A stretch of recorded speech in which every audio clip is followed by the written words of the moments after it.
Police in India have released a pigeon they suspected was a Chinese spy. A rocket capable of carrying a nuclear warhead was found in a garage, and a Georgia man is accused of shooting at the, quote, ninja-like people that he saw. These are the weird stories for Monday on Weird AF News, the only daily weird news podcast hosted by a comedian inside a closet. I got 3 kinky stories from around the globe. Let's go. Police in India released a pigeon they suspected was a Chinese spy. Well, I don't know what's in that curry down there, but it sounds like it's pretty good stuff. Indian police cleared a suspected Chinese spy pigeon. That's a sentence that exists. Yeah, they cleared a suspected Chinese spy pigeon after 8 months detention. They had this pigeon for 8 months doing what? Interrogating it? All right now. Come on, pigeon. You start squawking, all right? We want to know, who do you work for? Who do you work for, pigeon? Who do you work for? All right, we're not flocking around, you pigeon. They had this pigeon detained for 8 months, it says here. They're putting it through some terrible torture, waterboarding this pigeon. Oh, man, I feel so bad for this pigeon. They just released it into the wild last week after they, I guess, determined that it wasn't a Chinese spy pigeon. I don't know why you would think a pigeon is a Chinese spy in the first place. It says here, this poor pigeon's ordeal began in May when it was captured near a port in Mumbai. At the time, the pigeon had 2 rings tied to its legs, carrying some words that looked like Chinese. You know, it's pretty easy to determine if the words are Chinese. A simple Google of the situation. Took them 8 months to figure this out. Okay. Police suspected it was involved in espionage and took it in. Yeah, they took it in for questioning. They gave it a polygraph. All right now, pigeon. Where are you from? All right. And what are you doing over here in Mumbai, huh? Sorry, guys. I'm just doing an impression of a pigeon being questioned on a polygraph machine.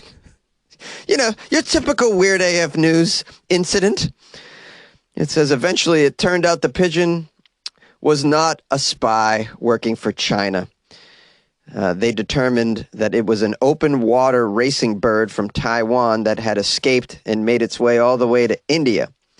With police permission, the bird was transferred to the Bombay Society for the Prevention of Cruelty to Animals, whose doctors set it free. You're free! Fly away! Fly away! Yeah, exactly what the pigeon wanted.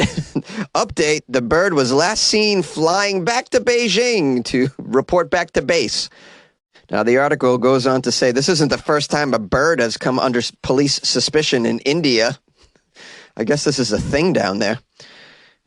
Are there cases where they've actually successfully identified some sort of spy fowl in the past? It says in 2020, police in Kashmir released a pigeon belonging to a Pakistani fisherman after a probe found that the bird, which had flown across the heavy militarized border between the nuclear-armed nations, was also not a spy. In 2016, another pigeon was taken into custody after it was found with a note that threatened Indian Prime Minister Narendra Modi. Sounds like they got a history with these spy birds. I wonder if there's an animal spy division in India. They're just bringing in animals that they think might be spies from other places. Yes, we got this camel we think might be a spy from Egypt. What do you know, camel? What do you know? It spat in my face. That's definite spy behavior. Feel bad for these birds, though, especially this pigeon, man. You keep this pigeon for how many months? Since May? What is that, 8 months? That's like 2/3 of its life. This pigeon should seek legal representation for being unlawfully held against its will for most of its life, it seems. They should know that The Chinese don't use spy pigeons. Everybody knows the Chinese use spy balloons, guys. It's spy balloons, right? A rocket capable of carrying a nuclear warhead was found in a garage in Washington. Well, you know, Americans take their right to bear arms very, very seriously. How else is this individual supposed to defend their home? All right, nuclear warhead time. The story's out of Bellevue, Washington. The National Air Force Museum got a rather unusual call. The call came from a resident of Bellevue who claimed they had found an item that belonged to a neighbor and wished to donate it to the National Air Force Museum. What was the item? Well, it was only a rocket capable of carrying a nuclear warhead. After receiving the call, the Air Force Museum immediately called the local police department, who responded, along with the bomb squad, to the home where the rocket was stored.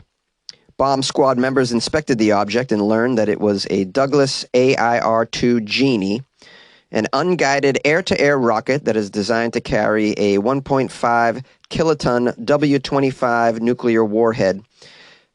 Fortunately, there was no warhead attached to the rocket at that time. Well, I mean, did you search the attic? I mean, it's got to be around there somewhere. Thankfully, the item was inert. It was inert, and the military did not request it back. The military didn't request it back. Could we have a... So it belongs to the... Yeah, I guess it does belong to the military originally. What the U.S. military? Just... They're like a 4-year-old leaving their toys everywhere. Oh, yeah, that's one of ours. That's one of ours. Is it inert, or is the warhead attached? Yeah. We're still looking for the warhead, too. We don't know where that might be. We're searching local yard sales for that. This is just rockets everywhere. Okay. Because the item was inert, the military didn't want it. The police left the item with the neighbor to be restored and displayed in a museum. A spokesperson for the National Air Force Museum said they are not affiliated with the item and will not be putting it in their museum after all. A Bellevue Police Department spokesperson named Seth said that the device was just basically a gas tank for rocket fuel, not serious at all, and not a danger to the community. Well, I don't know about that. You ever dropped one of these rockets on your foot? They can hurt. The man who originally called the museum to offer his wares to be put on display is pretty upset about this whole ordeal. He does not wish to be identified. It says he's extremely irritated by the media coverage he's getting. He was not expecting a call from the police, and it seems the museum didn't warn him that they were going to be reporting his donation offer either, so he's pretty pissed about it.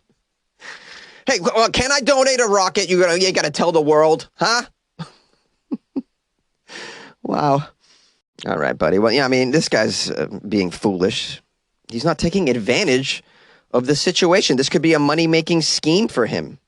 He could turn his garage into his own military museum, charge people to come over and, bang on the rocket, get their thrills.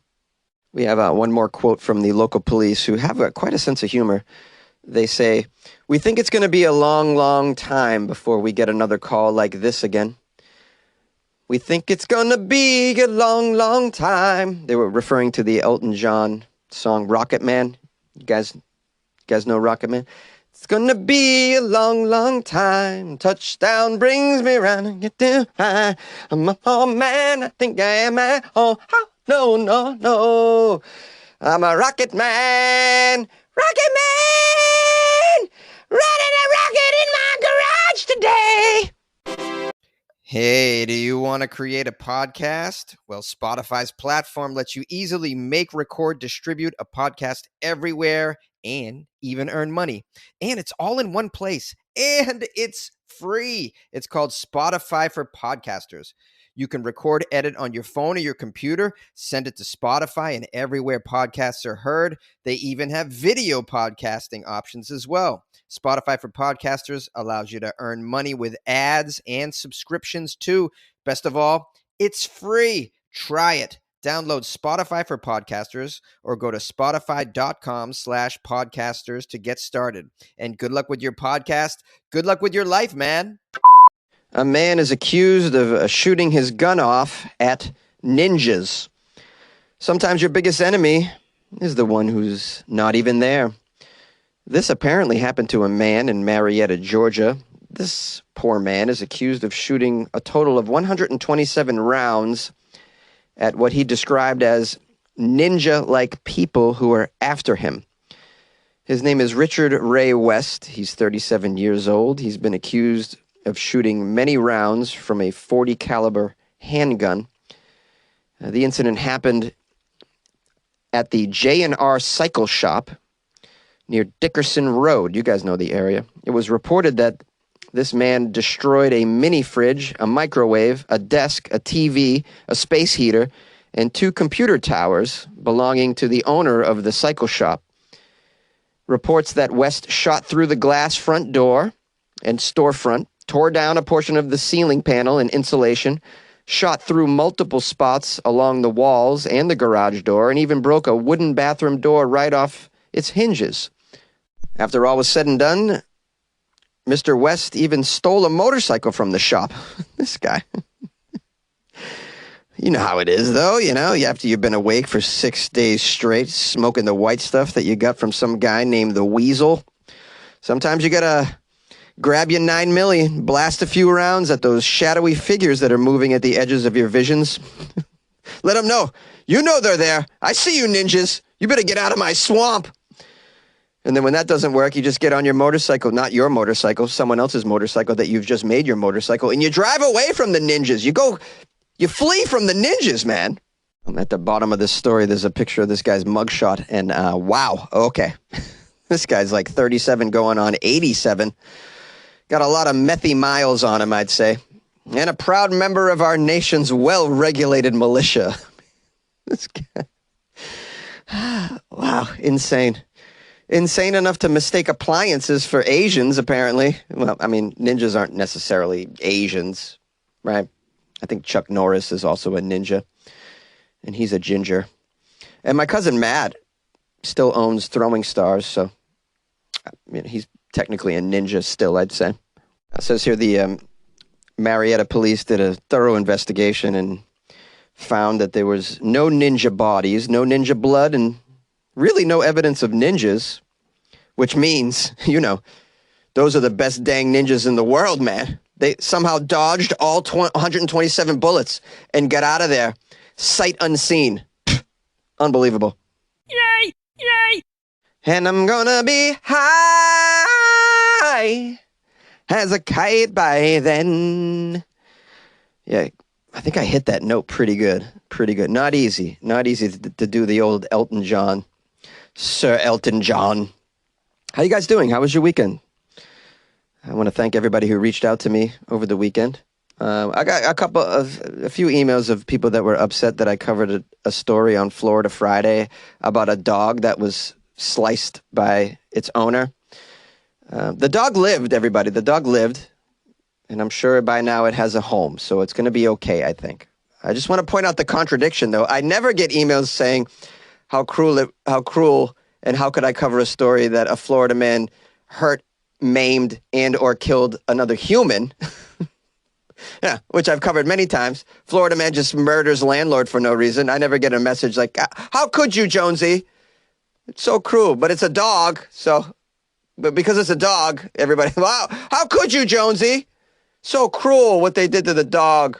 Just trying to point out the contradiction here, guys. Yeah.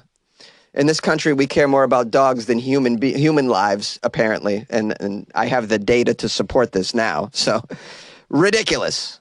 Anyways, moving on. I just want to give thanks and praise now to somebody who joined my Patreon. Username, profile name, Arcanist. Arknist. Arcanist. Very cool name. Joined the Patreon. So I just wanted to say thanks to Arcanist, whoever this individual might be, wherever they may be. Just want to say I appreciate the support.